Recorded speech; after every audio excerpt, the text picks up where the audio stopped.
ጌታ ሆይ አንተ የዓለም ብርሃን ነህ። በእውነት ብርሃን ውስጥ ጨለማ ፈጽሞ ቦታ የለውም። ዛሬ በሐሳቤ ውስጥ የተደበቁትን የጥርጣሬና የፍርሃት ጥላዎች ሁሉ እንድታስወግድልኝ በፊት ይቆማለሁ።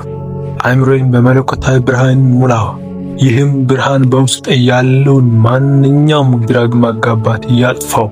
መጽሐፍ ቅዱስ እንደሚለው ቃሌ ለእግሬ መብራት ለመንገዴም ብርሃን ነው ይላል። ጌታ ሆይ ቃሌ በውስጥ ይንገስ። ሐሳብን በአሉታዊ አጽዳው። እያንዳንዱ የጨለማ ጥላ በአንተ እውነት ብርሃን ፊት ይርገፍ። አእምሮዬ የአንተ ሰላም ማደሪያ ይሁን። የሰላም አምላክ ሆይ አሮጌውንና አሰለቹን የሐሳብ ልማድ እንድታስወግድልኝ እለምንሃለሁ። ብዙ ጊዜ አእምሮዬ የማይጠቅሙ ተስፋ የሚያስቆርጡ ጥላዎች ይከበባልና አንተ ግን አእምሮዬን እንድታድስልኝ ቃል ገብተሃል። በልባችሁ መታደስ ተለወጡ እንጂ ይህንን ዓለም አትመስሉ ይላል ሮሜ ምዕራፍ 12 ከቁጥር 2 ላይ ተብሎ እንደተጻፈው ዛሬ አዲስ ማንነትና ብሩህ አመለካከት በውስጥ ፍጠር። የእውነት ብርሃን ወደ ጥልቁ ማንነት ዘልቆ በመግባት የውሸት የውድቀት ሐሳቦችን ሁሉ ያባርልኝ።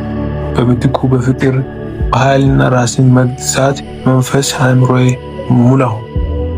ፈጣሪ ሆይ የጭንቀት ጥላዎች በሐሳቤ ላይ ሰፍሮ ሰላምን ሲነሱኝ አንተ መጠጋዬ ሁን።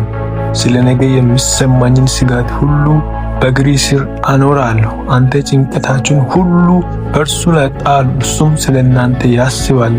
አንደኛ ጴጥሮስ ምዕራፍ 5 ቁጥር 7 ብለህ የሰጠኝ ተስፋ አምናለሁ። የእውነት ብርሃን የጭንቀትን ጽድቅ ጨለማ ሰንጥቆ ይለፍ።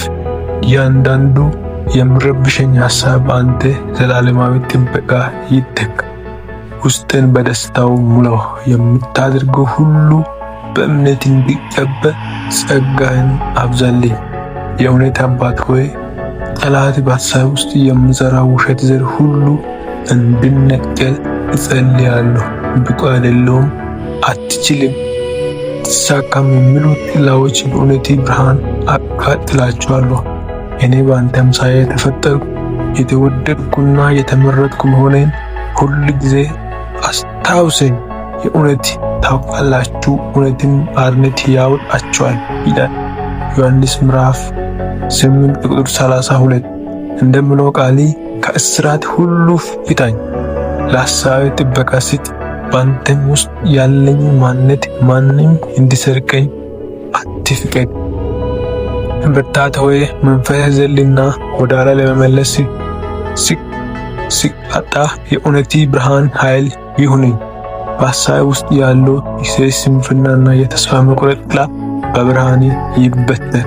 እግዚአብሔርን በመተማመን የሚጠባበቁ ግን ኃይላቸው ያድሳል፣ እንደ ንስር በክንፍ ይወጣሉ።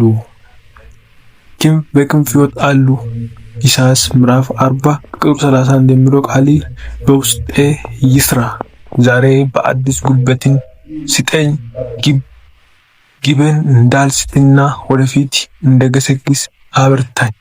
በእያንዳንዱ እርምጃ አንተ ከእኔ ጋር እንደሆንክ በማሰብ ልቤ በድፍረት ይሞላ።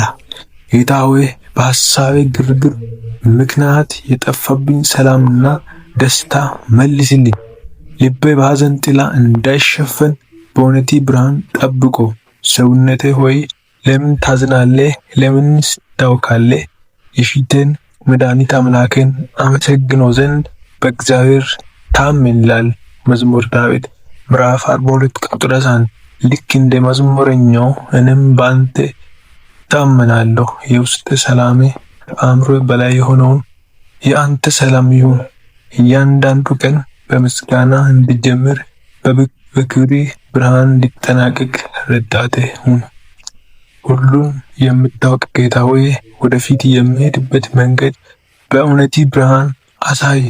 የሐሳብ ጥላዎች መንገድን እንዳይጋርዱ ጥበብህን ስጠኝ። በፍጹም ልቤ በእግዚአብሔር ታመን፣ በራሴ ማስተዋል አትደገፍ ይላል ምሳሌ 3:5 ተብሎ እንደተጻፈው ምርጫዎች ሁሉ በአንተ ፍቃድ ይሁን። መንገድን አቅናልኝ።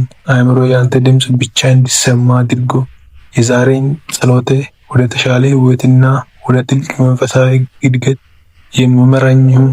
በጌታችን በኢየሱስ ክርስቶስ ስም